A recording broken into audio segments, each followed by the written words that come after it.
So I don't know how well y'all can see it on camera, and it's a little bit loud because of the people watching, but my car is bad, guys. I can see that on video. It is filthy bad. Like, I'm ashamed to show y'all this, but look at that. That's pretty bad. Yeah, my car is filthy bad. It's pretty much all the way around. Anyways, who wants to see a dirty car, right? So let me go ahead and get this cleaned up while I wait for my buddy Sean. He's supposed to be getting here. We're supposed to be washing together, so hopefully he gets here pretty soon because I got class. But let's get this car cleaned out. Let's get her all cleaned up.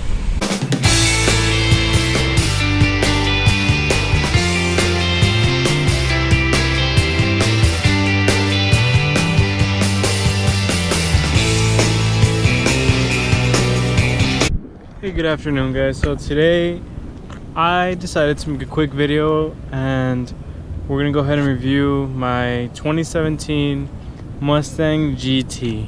Now, I have owned this car for about a year now, so this is more of an owner's review of a car. So I'm gonna give you, my personal experiences with the car and what I think personally, and just give you a quick walkthrough of the car. So this is a base model, so I don't have the rear sensors back here, nor do I have the rear diffuser. That should be a second part of the bumper.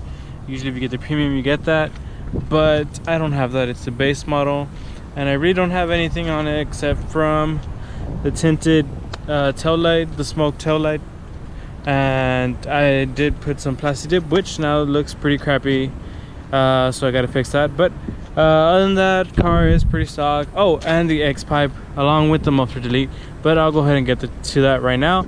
So as far as the car, this is it. This is the 2017 Mustang GT. This is the base model, so I'm not gonna have the performance pack, which come with the 19-inch wheels, with the gloss black 19-inch wheels, and no, my car comes with the 18s, and it sits on 235s all around. So let's go ahead and get started. So as said previously, this is the 2017 GT base model, so it's not gonna have the strut brace that the performance pack has, but other than that, it pretty much here in the engine bay, it's almost pretty much the same, aside from the strut base right here. As you can see, you do get that big 5-liter Coyote engine, the big V8 that has been in the Mustang at least for the past 2 years. This is the 6-speed automatic, not the standard transmission. So 6-speed automatic with the 353 gears, and going to 0 to 60 in 4.5 seconds.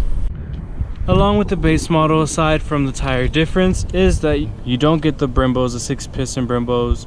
You do get 4-piston, almost you could say Brembos. They're not advertised as Brembos just because Ford, might want you to opt for the performance pack, pay a little extra for the Brembos, but the braking's just about as good. Honestly, I have been in a performance pack, and I can tell you guys, the braking is not a huge difference. Honestly, these are still great brakes. I do not complain about them one bit at all. This is not going to be a comparison between the models, between the base model, premium, or the performance pack. This is just an overview of the base model itself. I'm going to try my best not to compare, but I am giving you just a little bit of kind of a comparison of what the differences might be, at least just between the wheels and tires and what's here in the engine bay, or what differences you might have with the rear bumper or anything like that. But other than that, it's just pretty much base model that I'm going to review, which is of course my own daily driver. Okay, so as we move to the interior of the car, as you can see, base model, I do not have the premium leather seats. Yes, I do still have this after a year of owning it.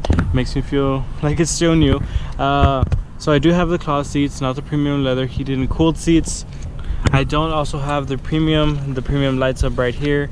But other than that, everything is pretty much the same aside from the seats, and the big differences would be the seats and the 8-inch LCD touchscreen with the Sync 3.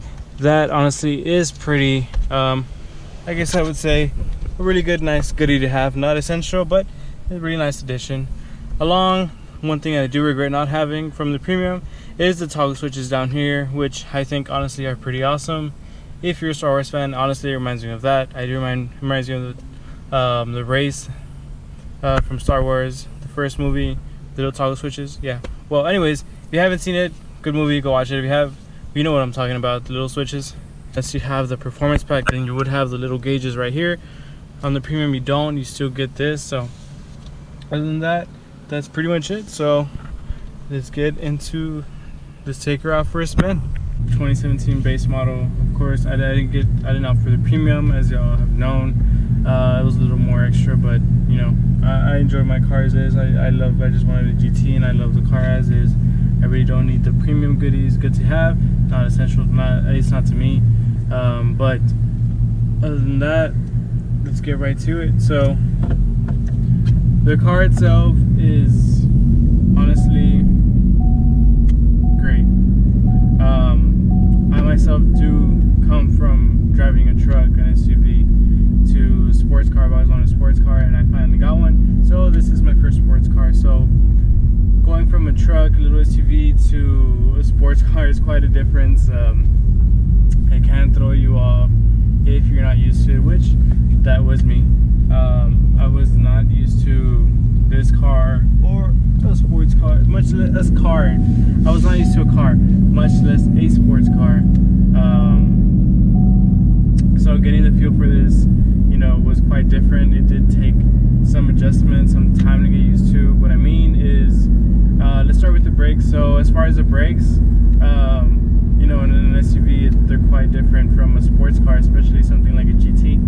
So the braking did take some getting used to. The braking is excellent and superb in this car. I love the brakes. I haven't felt any better brakes.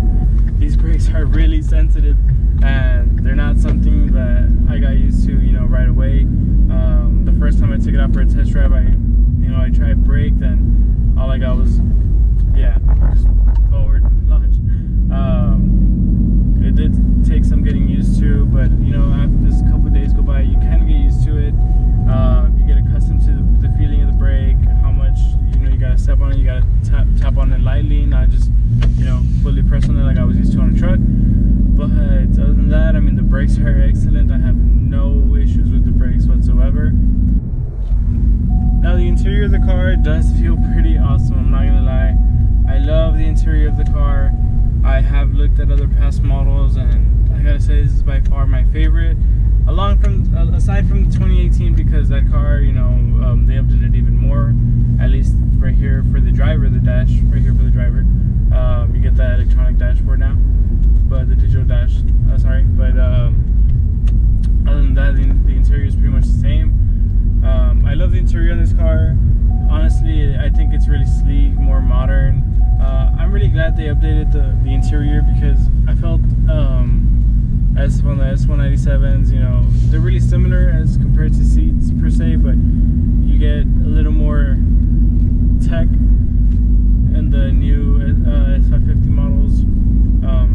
So I do really quite enjoy that, and I enjoyed that, you know, they added a different, more luxurious feel to the car. I mean, I enjoy it. Ford did try really hard as to keep the outside environment, you know, away from the inside of the car, as to not from the interior of the car, as you won't be bothered by sounds and all that other outside stuff. And which brings me to my next topic. So these cars are quite quiet. They are quiet, straight out of factory. These cars are, I mean, it's a Mustang GT. It's supposed to be loud and American muscle. It's supposed to have that rumble to it, that, you know, a raspiness, loud tone, but it doesn't. These things just come super quiet out of the factory. So, you know, I wanted to, that's why I opted for a GT and not an EcoBoost, which I did have an EcoBoost first. So I will tell you, having an EcoBoost and going from a GT stock out of factory, I mean, honestly, I mean, I felt like I was still driving the EcoBoost sound-wise. It was so quiet. I just couldn't. I mean, that's why I got a GT, you know, for the engine, for that sound. So, I went ahead and bought a X pipe, and I got a muffler at the same time, so I wanted a better sound, and well, this is honestly what I got.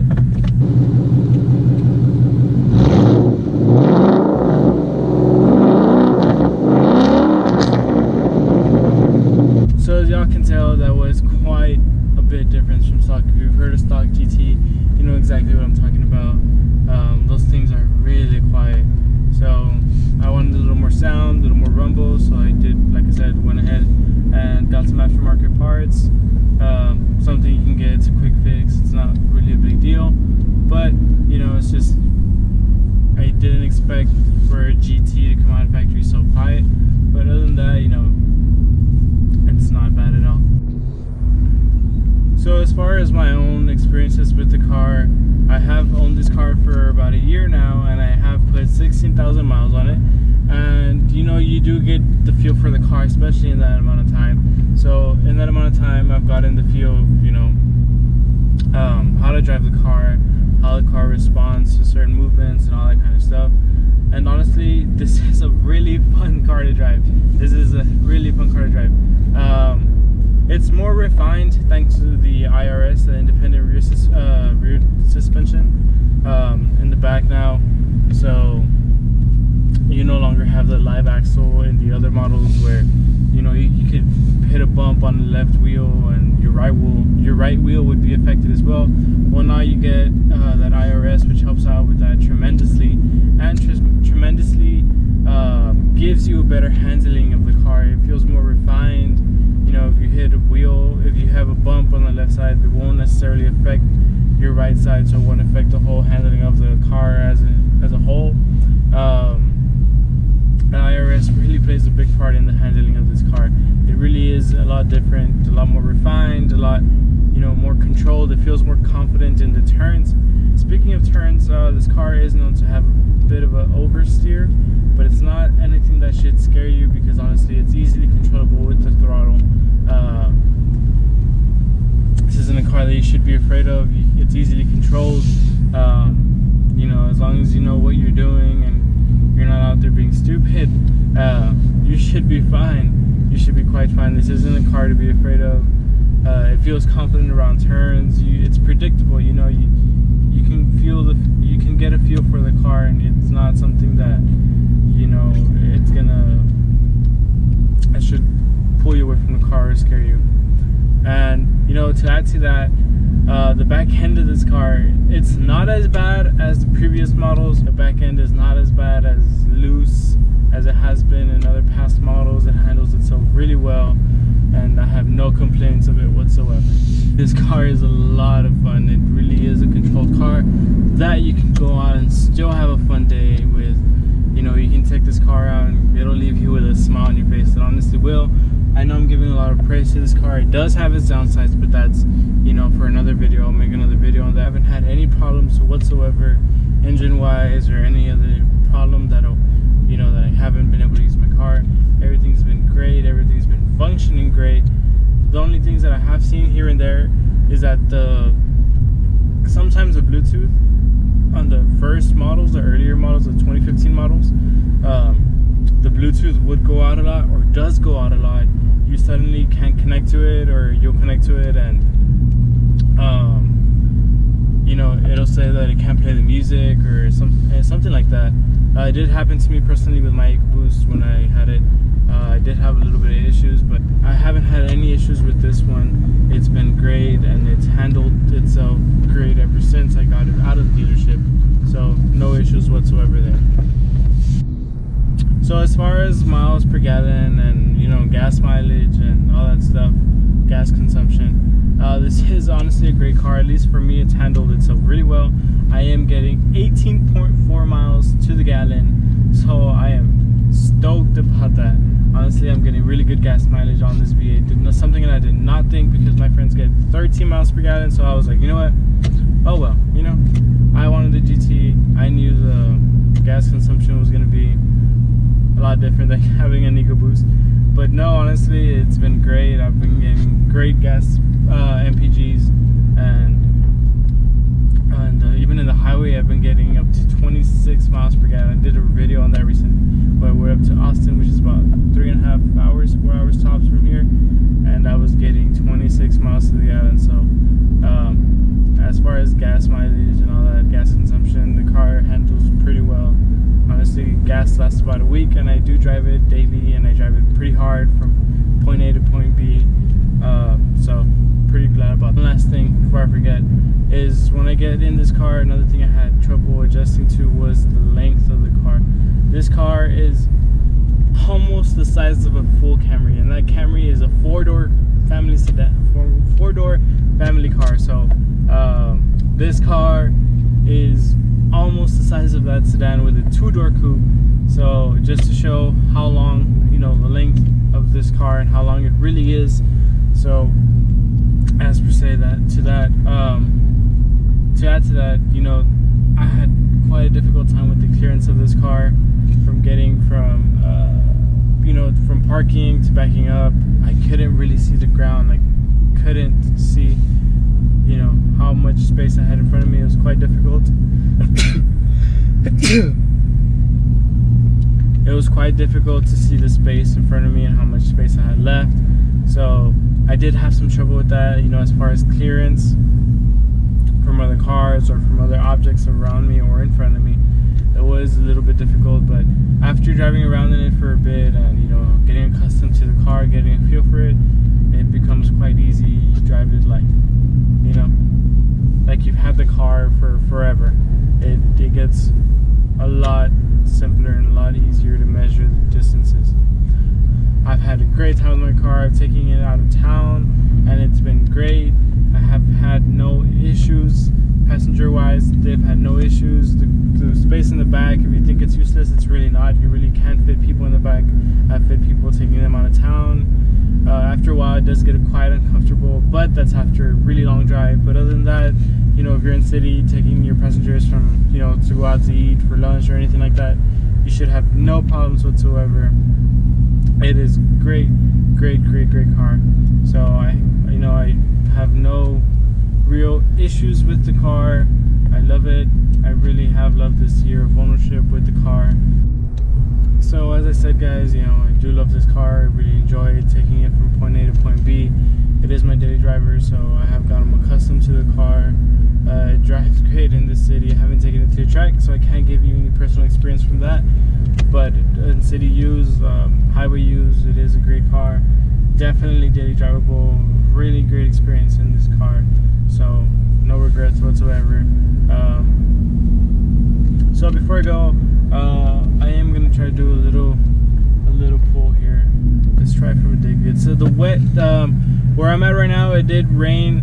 I don't know if y'all noticed my car is a little dirty. That is because it rained. It was not supposed to rain, and I did clean my car yesterday just for this video. And as you can see, the weather's not cooperating. I'm sorry, guys. I really did clean the car for you guys, but just didn't. You know, weather's not having it today.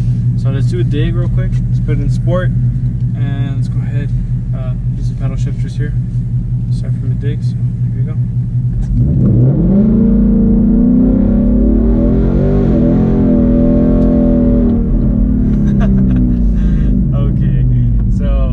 Like I said, it's wet here, and this car can definitely not put the power to the ground when it's wet. So the car almost, you know, felt like after I finally was able to move, it felt like it was kind of snaking on me. Not too much, just a little bit.